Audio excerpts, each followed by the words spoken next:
तो हेलो दोस्तों, कैसे हैं आप लोग पीछे मतलब जो पीछे ने इस क्वेश्चन करवा दिए हैं फिजिक्स का 2 मार्क्स का वीवीआई टॉपिक। वीवीआई क्वेश्चंस है वो आपके एग्जाम में टकरा सकते हैं। ये पार्ट 2 है, बाकी जो बचे क्वेश्चन है इसमें करवा देते हैं। तो आपके फिजिक्स के पूरे 2 मार्क्स वाले कंप्लीट हो जाएंगे। और आपके इतने क्वेश्चंस तो करके जाने ही जाने हैं, ठीक है। इतना क्वेश्चन करके आप जरूर जाइएगा, हो सकता है कि आपके एग्जाम में टकरा जाए, क्योंकि आपको 4 क्वेश्चन का ही जवाब देना होता है। तो पूरा उम्मीद है कि ये क्वेश्चन सब आपके मतलब एग्जाम में आ ही जाएंगे। तो नेक्स्ट क्वेश्चन देखिए क्या बोल रहा है। विद्युत विभव को परिभाषित करें एवं इसका SI मात्रक लिखें। तो विद्युत विभव किसी बिंदु पर वह कार्य है जहाँ धनावेश अनंत से उस बिंदु तक लाने में किया जाता है, ठीक है, बिना त्वरण के। विद्युत विभव जो होता है किसी बिंदु पर वह कार्य है जो किसी एकांक धनावेश के अनंत से उस बिंदु तक लाने में किया जाता है, यानी बिना त्वरण के। सूत्र हो जाएगा V बराबर W/Q। इसका SI मात्रक जो होता है बोल्ट होता है। विभव का SI मात्रक बोल्ट होता है और 1 वोल्ट बराबर 1 जूल प्रति कूलम होता है, ठीक है। चलिए, आपको सिर्फ इतना ही लिखना है कि SI मात्रक तक ही लिखना था, बोल्ट, ठीक है। उसके बाद है अवतल लेंस को अपसारी लेंस क्यों कहा जाता है। अभी पिछले वीडियो में हम लोग पढ़े थे कि उत्तल लेंस को अभिसारी लेंस क्यों कहा जाता है। अब यहाँ पे हम लोग पढ़ रहे हैं अवतल लेंस को अपसारी लेंस क्यों कहा जाता है। अपसारी मतलब होता है प्रकाश को फैला देना, ठीक है। अवतल लेंस को अपसारी लेंस इसलिए कहा जाता है क्योंकि यह समांतर आने वाली प्रकाश किरणों को अपवर्तन के बाद फैला देता है। किरणें एक बिंदु पर मिलने के बजाय ऐसे फैलती है मानो कि वे लेंस के सामने स्थित फोकस से निकल रही हो। इसलिए इसका प्रभाव किरणों को अलग अलग करना होता है। आप लोग एग्जाम से एक दिन पहले ये सारे क्वेश्चंस को देख लीजिएगा, काफ़ी इम्पोर्टेंट क्वेश्चन है। एग्जाम में जाने से पहले सारे वीडियो को देख लेना है। चलिए 22 नंबर क्वेश्चन देखिए। विद्युत परिपथ में फ्यूज तार क्यों लगाए जाते हैं। विद्युत परिपथ में फ्यूज तार सुरक्षा के लिए लगाया जाता है।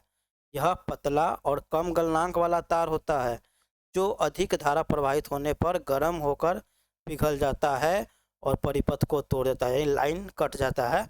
इससे उपकरणों की रक्षा होती है, मतलब आपका पंखा टीवी सब जलने से बच जाता है, क्षति होने का खतरा कम होता है, ठीक है। यही बात है। अब आता है टिंडल प्रभाव क्या है। काफ़ी इंपॉर्टेंट क्वेश्चन है इस साल के लिए। टिंडल प्रभाव वह घटना है जिसमें कोलाइडल विलयन या सूक्ष्म कणों वाले माध्यम से गुजरते समय प्रकाश की किरणें कणों द्वारा प्रकीर्णित होकर दिखाई देने लगती है। इससे प्रकाश का मार्ग स्पष्ट दिखता है। यह प्रभाव सच्चे विलयन में नहीं होता, जैसे धुंध या धूल भरे कमरे में प्रकाश दिखना। चलिए अब आते हैं 24वें नंबर क्वेश्चन पे, नाभिकीय विखंडन। पिछले साल पूछा था नाभिकीय संलयन क्या है। इस बार नाभिकीय विखंडन पूछने के चांसेस ज़्यादा है। या तो फर्स्ट शिफ्ट में पूछ देवे, नहीं तो सेकेंड शिफ्ट में पूछ देवे, लेकिन नाभिकीय विखंडन आपको क्वेश्चन में देखने को मिलेगा। हो सकता है कि नाभिकीय संलयन भी देखने को मिल जाए, इसलिए उसको भी याद कर लीजिएगा। नाभिकीय विखंडन वह प्रक्रिया है जिसमें किसी भारी परमाणु नाभिक पर न्यूट्रॉन के प्रहार से वह दो या अधिक हल्के नाभिकों में टूट जाता है। इस दौरान अत्यधिक ऊर्जा और अतिरिक्त न्यूट्रॉन निकलते हैं, ठीक है, जो आगे श्रृंखला अभिक्रिया कर सकते हैं। इसका उपयोग परमाणु ऊर्जा उत्पादन में किया जाता है। परमाणु ऊर्जा उत्पादन में नाभिकीय विखंडन का उपयोग किया जाता है। सरल सूक्ष्मदर्शी क्या है, एक किरण आरेख खींचे। देखिए सबसे पहला बात, अगर आरेख खींचने के लिए चाहे फिजिक्स में कोई भी फिगर बनाने के लिए बोला जाए तो सबसे पहला काम क्या है, आपको इसको पेंसिल से बनाना है। अब बात करते हैं हम लोग सरल सूक्ष्मदर्शी। पहले होता क्या है, माइक्रोस्कोप। जानते ही होगा माइक्रोस्कोप क्या होता है। तो सरल सूक्ष्मदर्शी यानी सिंपल माइक्रोस्कोप एक ऐसा प्रकाशीय उपकरण है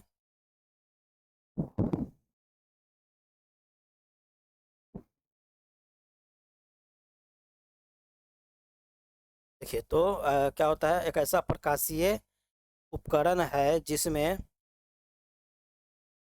जिसमें एक उत्तल लेंस का उपयोग करके छोटी वस्तुओं को बड़ा करके देखा जाता है। यह वस्तु का आभासी, सीधा और आवर्धित प्रतिबिंब बनाता है।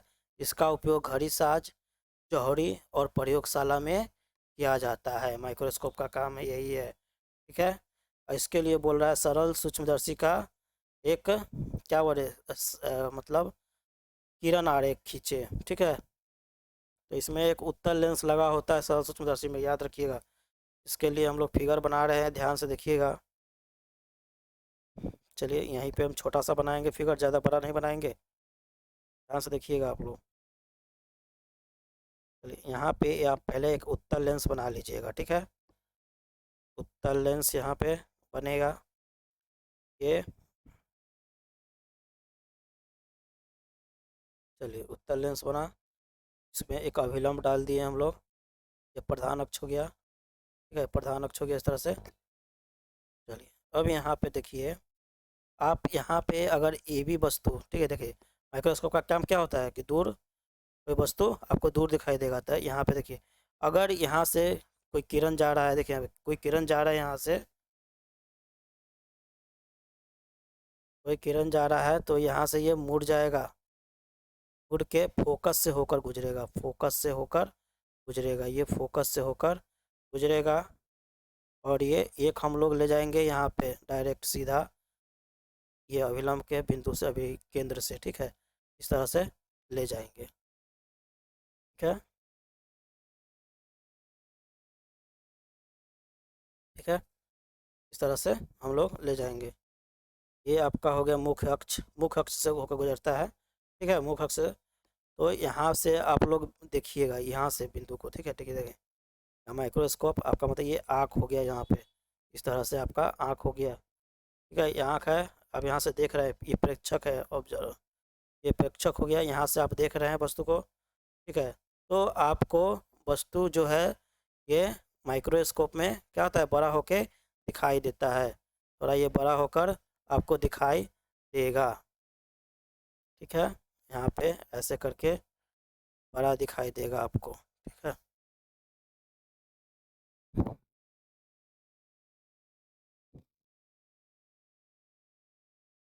यहाँ से यहाँ पर दिखाई देगा आपको, ये वाला जो है यहाँ से, ये लाइन है, ये लाइन,